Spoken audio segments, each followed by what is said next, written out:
እንኳን ደህና መጣችሁ። ዛሬ በእጃችን የገባው ጽሑፍ በጣም ሐሳብ ቀስቃሽ ነው። ስለ አንድ ትልቅ ጽንሰ ሐሳብ ነው የሚያወራው፣ ያውም የእግዚአብሔር ክብር ስለሚባለው ነገር። አዎ፣ እና ይሄ ቃል በሃይማኖታዊ ክበብ ውስጥ በስፋት የሚነገር ቢሆንም ልክ ሁላችንም የምናውቀው ይመስለናል አይደል? ግን ጽሑፉ ከወትሮ በተለየ መልኩ በጣም በጥልቀት ነው የሚፈትሸው። ከተለያዩ የመጽሐፍ ቅዱስ ክፍሎች መስረጃዎችን እያጣቀሰ ነው የሚከራከረው። ልክ ነሽ። የዛሬው ጥናታችን ዓላማም ይሄው ነው። ይህ ጽሑፍ የሚያነሳቸውን ዋና ዋና ጥያቄዎች መመርመር። ለምሳሌ የእግዚአብሔር ክብር ከፍጡራን ጋር ያለው ግንኙነት ምንድን ነው? ፍጡራን ሲያመልኩት ለእርሱ ምን ይጨምሩለታል? ባያመልኩትስ ምን ይጎልበታል? እነዚህ በጣም መሰረታዊ ጥያቄዎች ናቸው። እና በመጨረሻም ፍትሕና ፍቅር በዚህ የክብር ጽንሰ ሐሳብ ውስጥ እንዴት ይገለጣሉ የሚሉትን በሰፊው እንመለከታለን። በጣም ጥሩ። እንግዲያው ከመጀመሪያው መሰረታዊ ሐሳብ እንጀምር። ጽሑፉ እንደሚለው የእግዚአብሔር ክብር በራሱ የተሟላ ነው፣ ዘላለማዊ፣ ከምንም ነገር ነፃ ነው። በትክክል። ይህ ማለት ፍጡራን በሚያደርጉት ነገር በአምልኳቸውም ይሁን በክህደታቸው የእርሱ ክብር አይጨምርም ወይም አይቀንስም። በፍጹም በፍጹም። ዮሐንስ ወንጌል ላይ ኢየሱስ ዓለም ከመፈጠሩ በፊት ከአብ ጋር ስለነበሩ ክብር መናገሩን እንደ ማሳያ ያቀርባል። ግን እዚህ ላይ ጸሐፊው አንድ ወሳኝ ልዩነት ያስቀምጣል። ምንድነው እሱ? እግዚአብሔር ውስጣዊ ክብር በፍጹም የማይለወጥ ነው። እርሱ በራሱ ሙሉ ነው። እሺ። ነገር ግን ከፍጡራን የሚቀበለው የክብር መገለጥ ወይም አምልኮ ያ ሊለዋወጥ ይችላል። ለምንድን ነው የሚለዋወጠው? ምክንያቱም እኛ ፍጡራን በጊዜና በሁኔታዎች ስለምንኖር ተለዋዋጮች ነን። እርሱ ግን ከጊዜ በላይ ነው። የእርሱ ማንነትና ክብር እኛ በምናደርገው ነገር ላይ የተመሰረተ አይደለም። ቆይ፣ ይሄ እኮ ሙሉ በሙሉ አስተሳሰባችንን የሚገለብጥ ነገር ነው። ብዙ ሰው አምልኮን ለአምላክ የምንከፍለው ግብር ወይም ዕዳ እንደሆነ ያስባል። ልክ ነህ። ይህ ጽሑፍ ግን አይ ለራሳችሁ ጥቅም ነው የምታደርጉት እያለ ነው። ይህንን ሐሳብ እስቲ ትንሽ እንፈታተው። ጥሩ ነጥብ ነው። አምልኮ ለእግዚአብሔር ካልሆነ ታዲያ ለምንድን ነው የሚፈለገው? በጣም ወሳኝ ጥያቄ ነው። የጽሑፉ መከራከሪያ ይሄ ነው። እግዚአብሔር ምንም ስለማይጎድለው ከኛ ምንም ነገር አይፈልግም። ነገር ግን ፍጡራንን ሲፈጥር ከሁሉ የላቀ ደስታና እርካታ እንዲያገኙ የነደፋቸው መቼ ነው? ከፈጣሪያቸው ጋር ግንኙነት ሲያደርጉ ነው። ስለዚህ አምልኮ ማለት ፍጡር ከተፈጠረበት ዓላማ ጋር ሲሰማ የሚሰማው የደስታ ጥግ ነው። ልክ እንደዚህ ሰበው ስልካችን ባትሪ ሲዘጋ ቻርጀር እንፈልጋለን። የሰው ልጅም የተፈጠረው ከፈጣሪው ጋር ሲገናኝ ቻርጅ እንዲሆን ወይም ሕይወት እንዲሞላ ነው። ያ ግንኙነት ሲቆርጥ ኃይል ከሌላ ቦታ ለማግኘት ይገደዳል። ዋው! ይሄ በጣም ግሩም ምሳሌ ነው። ስለዚህ አምልኮ ለእግዚአብሔር የሚሰጥ ነገር ሳይሆን ከእግዚአብሔር የምንቀበልበት መንገድ ነው እያልን ነው። በትክክል። ጽሑፉ የሚያስቀምጠው በዚህ መልኩ ነው። ፍጡራን ደስተኛ እንዲሆኑ ስለሚፈልግ ነው አምልኮን የሚፈልገው። አዎ፣ አምልኮ ለአምላክ የሚሰጥ ግብር ሳይሆን ፍጡር የሕይወት ምንጩን ሲያገኝ የሚፈጠር ተፈጥሯዊ ምላሽ ነው። አሳ ከውሃ ጋር ሲገናኝ እንደሚደሰተው ሰውም ከፈጣሪው ጋር ሲገናኝ ሙሉ ይሆናል የሚል ሐሳብ ነው። እሺ፣ ይሄ በጣም ግልጽ ነው። ነገር ግን ይህ ወደሚቀጥለው ጥያቄ ይመራናል። እሺ፣ ፍጡራን ምርጫ ተሰጥቷቸዋል። ይህንን ግንኙነት አልፈልግም ብሎ ሳያመልኩ ሲቀሩስ ምን ይፈጠራል? ጥሩ፣ የእግዚአብሔር ክብር አይቀንስም ካልን ታዲያ የፍጡራን ክህደት ምን ውጤት አለው? የጽሑፉ አመክንዮ በጣም ቀጥተኛ ነው። ቅድም በጠቀስነው ምሳሌ ስንቀጥል ስልኩ ከቻርጀሩ ሲነቀል ምን ይሆናል? ባትሪው ያልቃል። ልክ። እና ኃይል ከሌላ ቦታ መፈለግ ይጀምራል። ምናልባት ከሌላ ስልክ ኃይል ለመስረክ ይሞክር ይሆናል። በተመሳሳይ ፍጡራን ከእውነተኛው የሕይወት ምንጭ ሲለዩ ያንን ክፍተት ለመሙላት ወደ ሌሎች ፍጡራን ይመለሳሉ። እርካታን፣ ዋጋን፣ ደህንነትን ከገንዘብ፣ ከስልጣን፣ ከሌሎች ሰዎች ዕውቅና ለማግኘት ይሞክራሉ ማለት ነው። በትክክል። እና ያኔ ነው ችግሩ የሚፈጠረው። በቃ ያኔ ነው አንዱ የሌላውን ሀብት፣ ክብር ወይም ደስታ በመሻማት የራሱን ክፍተት ለመሙላት ሲሞክር ጎረቤቱን ይረግጣል አለ ጽሑፉ። ኦኬ። የኃጢአት፣ የጭካኔ፣ የቅናት እና የስቃይ ሁሉ መነሻ ይኸው ነው የሚል ጠንካራ ማከራከሪያ ያቀርባል። ሁሉም ሰው የራሱን ውስጣዊ ክፍተት በሌላው ውጪ ለመሙላት ሲሞክር ዓለም የውድድር እና የግጭት መድረክ ትሆናለች። እሺ፣ ፍጡራን ደስታን ለፍለጋ እርስ በርስ ይረጋገጣሉ ካልን የዚህ መጨረሻው ምንድን ነው? ይህ ሁሉ ግፍና በደል ያለ ፍትህ ይቀራል? ጽሑፉ ስለ ፍርድ ምን ይላል? ወደ ፍትህ ጽንሰ ሐሳብ ስንመጣ ጽሑፉ ተመጣጣኝ ፍትህን ነው የሚያሳየው። ይኸውም ኃጢአተኞች እንደየሥራቸው መጠን በእሳት ባህር ውስጥ ከተቀጡ በኋላ እሺ፣ የመጨረሻ ፍጻሜያቸው ወደ አለመኖር መመለስ ነው ይላል። ማለትም ሙሉ በሙሉ ይጠፋሉ። አዎ፣ ይህ ብዙዎች ከሚያስቡት ዘላለማዊ የስቃይ ቅጣት አስተሳሰብ በጣም የተለየ ነው። ቆይ፣ የበትም ከባድ ሐሳብ ነው። አንድን ሰው ከስቃይ ለማገላገል ሙሉ በሙሉ ማጥፋት የፍቅር ተግባር ነው ማለት? ይህንን የሚሰማ ሰው ግራ ሊገባው ይችላል። ልክ ነህ። በጣም ከባድ ሐሳብ ነው። ጽሑፉ ይህንን መከራከሪያ እንዴት ነው የሚከላከለው? በጣም ጥሩ ጥያቄ ነው። የጸሐፊው መከራከሪያ ይሄ ነው። እግዚአብሔር የሕይወት ምንጭ ነው። ከእርሱ ጋር መሆን ዘላለማዊ ሕይወትና ደስታ ከሆነ ከእርሱ ሙሉ በሙሉ መለየት ደግሞ ዘላለማዊ ሞትና ስቃይ ነው። በትክክል። ስለዚህ እሱን ለማምለክ ፈቃደኛ ያልሆኑ ፍጡራን በራሳቸው ምርጫ ከሕይወት ምንጭ ተለይተዋል።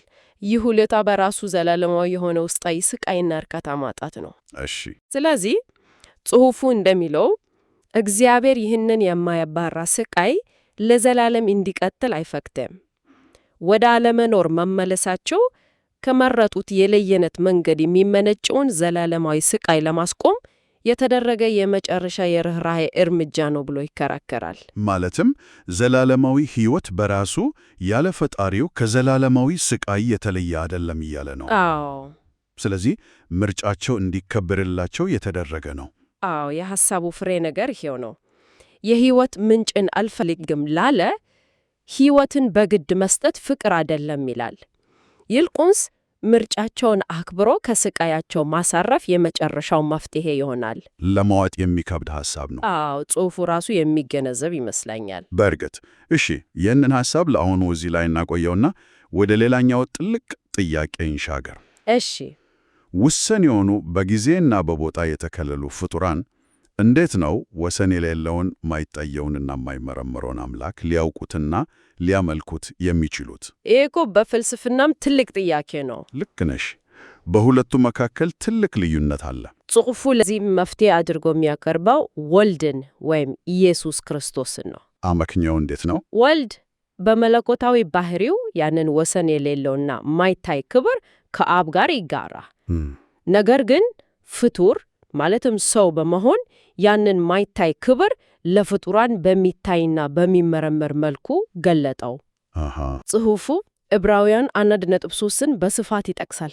እርሱም የክብሩ መንጸባረቅና የባህሪው ምሳሌ ሆኖ የሚለውን ወልድ ማይታየው አምላክ ለፍጡራን ራሱን የገለጠበት ድልድይ ሆነ ማለት ነው። ይህንን ሐሳብ በተጨባጭ ለመረዳት ጽሑፉ የሚሰጠው ምሳሌ አለ። አዎ፣ የደብረ ታቦርን ክስተት እንደ ዋና ማሳያ ይጠቀማል። ሉቃስ 9 ላይ ያለው ልክ ደቀ መዛሙርቱ የኢየሱስ ገጽታ ሲላወጥ እና ልብሱ እንደ መብረቅ ሲያበራ ባዩ ጊዜ የዚያን መለኮታዊ ክብር ቅምሻ አዩ። ሙሴና ኤልያስም አብሮት በክብር ታይተዋል። ደቀ መዛሙርቱ ያንን ቅምሻው እንኳን መቋቋም አቅጧቸው መሬት ላይ ወድቀው ነበረ። በትክክል። ይህ የሚያሳየው ሙሉ ክብሩ ቢገለጥ ኖሮ ማንም ፍጡር በሕይወት ሊቆም እንደማይችል ነው። በትክክል። ያ ክስተት ራሱ የሚያሳየው ይህንን ነው። ወልድ ሰው ሆኖ መምጣቱ ያንን ሊያጠፋ የሚችል መለኮታዊ ክብር ፍጡራን ሊቀርቡትና ሊረዱት በሚችሉት መልኩ አጣርቶ ያቀረበበት መንገድ ነበር። ስለዚህ የማይታየው አምላክ በሚታይ ሰብአዊ አካል ውስጥ ራሱን ገለጠ። አዎ። እሺ፣ እዚህ ላይ ነው ነገሩ የበለጠ ውስብስብና አእምሮን የሚፈታተን የሚሆነው። አዎ። ጽሑፉ እንደሚለው ወልድ የመጨረሻውንና ከፍተኛውን የክብር ደረጃ ያገኘው በመስቀል ላይ ነው። ይህንን ስሰማ አንጎሌ መስራት የሚያቆም ይመስለኛል።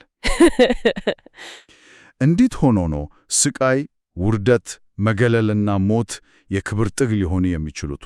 ይህ የጽሑፉ እምብርት ነው። የእግዚአብሔር ክብር ምንነት ከሰው ልጆች የክብር ግንዛቤ ፍጹም የተለየ መሆኑን የሚያሳይበት ነጥብ ነው። ኦኬ። በሰው ልጆች ባህል ክብር ማለት ኃይል፣ ስልጣን፣ በሌሎች ላይ የበላይ መሆን፣ ክብርን መቀበል ማለት ነው። ልክ ነው። ጽሑፉ ግን የእግዚአብሔር ክብር ከዚህ ተቃራኒ ነው ይላል። የክብሩ ጥግ የሚገለጠው ራስን ባዶ በማድረግና በመስጠት ላይ በተመሰረተ ፍቅር ነው። ስለዚህ ይህ ማለት በሰው ልጆች የሥልጣን መለኪያ መሠረት ትልቁ ውርደት በእግዚአብሔር መለኪያ የክብር ጥግ ነው ማለት ነው። በቃ በትክክል። ይህንን ሐሳብ በዕለት ተዕለት ሕይወታችን ውስጥ ማሰብ እንኳን ከባድ ነው። በጣም ከባድ ነው። ጽሑፉ የሚለው ይህ ነው። የሁሉ ነገር ፈጣሪና ባለቤት የሆነው አካል ሁሉን ነገር ለፍጡራኑ ሲል አሳልፎ ሲሰጥ እውነተኛ ማንነቱና የባህሪው ጥልቀት ታየ። ክብሩ የታየው በኃይሉ ሳይሆን በፍቅሩ ነው። ክብሩ በኃይልና በስልጣኑ ሳይሆን ሁሉም በሚችለው ፍቅሩ ታየ። ፍቅሩ ደግሞ እስከ መስዋዕትነት የሚሄድ ነው። ስለዚህ መስቀሉ ፈጣሪ ለፍጡራኑ ያለውን ፍቅር ለማሳየት እስከ ምን ድረስ እንደሚሄድ ያሳየበት የመጨረሻው የክብር መገለጫ ነው ይላል። ይህንን የሚሰማ ሰው ግን ቆይ ሁሉን ቻይ የሆነ አምላክ ለምን ራሱን መስዋዕት ማድረግ አስፈለገው? በሌላ መንገድ በኃይሉ ብቻ ችግሩን መፍታት አይችልም ነበር ወይ ብሎ ሊጠየቅ ይችላል። ጽሑፉ ለዚህ ጥያቄ መልስ አለው። ጽሑፉ በቀጥታ ባይመልሰውም የሚሰጠው አመክንዮ ወደዚህ ይመራናል። ዓላማው ችግሩን በኃይል መፍታት ሳይሆን ግን ግንኙነቱን መመለስ። በትክክል በፍቅር ላይ የተመሰረተ ግንኙነትን መመለስ ነበር። በኃይል የሚመጣ መፍትሄ ፍጡራንን አስገድዶ እንዲታዘዙ ያደርግ ነበር። ይህም ከመጀመሪያው የነጻ ምርጫ ሐሳብ ጋር ይጋጫል። ገባኝ። በመስዋዕታዊ ፍቅር ግን የፍጡራንን ልብ በፍቃደኝነት እንዲመለስ ይጋበዛል። ስለዚህ መስቀሉ የኃይል ማሳያ ሳይሆን የፍቅር ጥሪ ነው። አዎ፣ ይህ ደግሞ ከፍጡራን የአምልኮና የፍቅር ምላሽ እንዲመጣ ያደርጋል። ገባኝ። ስለዚህ ክብር ማለት መቀበል ሳይሆን መስጠት ነው፣ መግዛት ሳይሆን ማገልገል ነው የሚለው ሐሳብ እዚህ ላይ ነው የሚጸናው። ልክ ነህ። ጽሑፉ ወልድ በተለያዩ ደረጃዎች ክብርን እንዴት እንደተቀበለ ይዘረዝራል። በሞቱ፣ በትንሣኤው፣ በቅዱሳን ሕይወት ውስጥ እና በመጨረሻው ፍርድ።